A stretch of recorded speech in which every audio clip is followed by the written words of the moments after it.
అక్క నమస్తే అక్క, మీ పేరు? ఉషా. ఏం చేస్తుంటారు? వ్యాపారమే. ఏ ఏరియా అక్క మీది? గాజువాక కందిరోడ్డు. ఎలా ఉంటుంది అక్క ఈసారి పోటీ మీకు? ఎలా ఉంటుందంటే ఏది చెప్పలేము. ప్రస్తుతానికి ఆలోచన అయితే మాకు రావట్లేదు. ఇక్కడ ఎవరు ఏది అనుకున్నట్టుగా తెలియట్లేదు. ఎవరైనా సరే కొంతమంది ఫ్యాన్ అంటారు, కొంతమంది పవన్ కళ్యాణ్ అంటారు, కొంతమంది తెలుగుదేశం వస్తే బాగుంటుంది అని అంటాను. ఇంతవరకు ఇచ్చిన ఛాయిస్ వల్ల చాలామంది ఇబ్బందులు పడుతున్నారు. కొంతమంది బాగున్న బాగుంది, ఇబ్బంది పడుతున్న పడుతూనే ఉంది. అలాగా ఇబ్బందులు అంటే ఏ రకంగా ఇబ్బందులు పడుతుంది? ఇబ్బందులు అంటే ఏ రకంగా ఇల్లు ఇచ్చినట్టు ఇచ్చి డబ్బు కట్టించుకున్నాడు.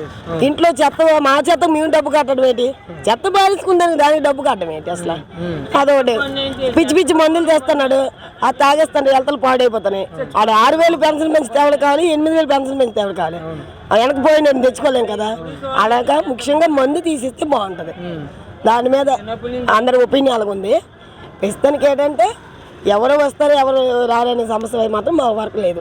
జగన్ గారు అక్క చెల్లెమ్మలందరికీ హామీ ఇచ్చారు మద్యం పూర్తిగా ఆపేస్తానని చెప్పి, మరి ఈ రోజు దిశగా అడుగులు వేయలేదంటారు? అసలు లేదు, ఆ విషయమే లేదు. ఇంకా అతను మందు మార్చాకే ఈ ప్రభుత్వం, అతని ప్రభుత్వం వచ్చాక చాలా మంది చచ్చిపోయారు. ఆ మందు తాగే చాలా మంది మైండ్ ఈ రోజు కూలికి వెళ్ళాడు కట్టని రేపు మందు కొట్టుకే వెళ్తాను కానీ కూలికి వెళ్ళలేకపోతున్నాడు. వెళ్తాను వాళ్ళకి పాడైపోయి. అలా కాకుండాను మద్యం మార్చేసినా పర్వాలేదు, కానీ మందు మారినా బాగా చేసినా పర్వాలేదు. ఇప్పుడు ఇంట్లో మనిషి పోయాక ఆడదో ఎంత కష్టపడినా పేరు రాదు. మగోడు రూపాయి తెస్తేనే విలువ, 100 రూపాయలు ఆడదో 100 రూపాయలు తెచ్చినా విలువ ఉండదు కదా. అది నాసిరకం మద్యం అమ్ముతున్నారంటారు? నాసిరకం కాబట్టి మగోళ్ళు బయటకు రాకుండా పోతున్నారు. శక్తి లేక ఆడదనుకున్న శక్తి మగోడు కొనలేకపోతుంది. ఆడ తిండి కన్నా తావుడికేసి మనసుకి వెళ్ళిపోతుంది. అది ఎలా అనిపిస్తున్నాయి అమ్మ రేట్లు ఈ రోజు? కరెంటు బిల్లులు కానీ ఆర్టీసీ ఛార్జీలు? కరెంటు బిల్లులు ఈ 2 నెలలు బట్టి బాగానే వస్తున్నాయి. అన్ని రేట్లు పెరిగాయి. ఎక్కడో బస్సులకు తగ్గించేసాము లేవు అనేసానని లేదు, అన్నిటికి బాగా రేట్లు పెరిగిపోతున్నాయి. మధ్యతరగతి బతకాలంటే కష్టం. ఇంకా మళ్ళీ అదే ఓటు అదే పద్ధతిగా ఉంటే మాత్రం ప్రజలు రక్తం అమ్ముకొని తినాలి తప్ప కష్టపడి తినలేరు.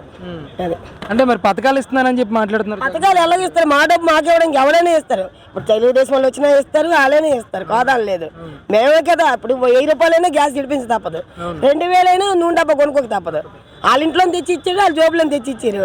మేము కష్టపడి మేము కొంటేనే వాళ్ళు మేము ఓటేస్తేనే ముఖ్యమంత్రి ఉన్నాడు. మాలాంటి పేదవాదాలకు చూడడానికే కదా మేము ఒకళ్ళు ఎన్నుకుంటాము. వాళ్ళు ఎన్నుకున్నప్పుడు వాళ్ళు చూడకపోయినప్పుడు వాళ్ళకి ఎన్నుకుంటే మేము ఖాళీగా ఓటు ఉంచుకుంటే అదనమాట. గతంలో చంద్రబాబు నాయుడు పరిపాలన చూశారు కదా, ఇప్పుడు జగన్ గారి పరిపాలన చూశారు.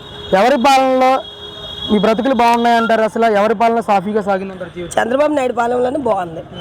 జగన్ పాలన వచ్చేదాకా ఏమీ బాగాలేదు. మాకైతే ఏమీ నచ్చలేదు. పెన్షన్లు గట్రా వస్తాయి కాదని లేదు, తీసుకునేది లేదా లేదు, అమ్మఒళ్ళు గట్రా వస్తున్నాయి. కానీ సోమరిపోతు మగవాళ్ళు ఇచ్చేసాడు.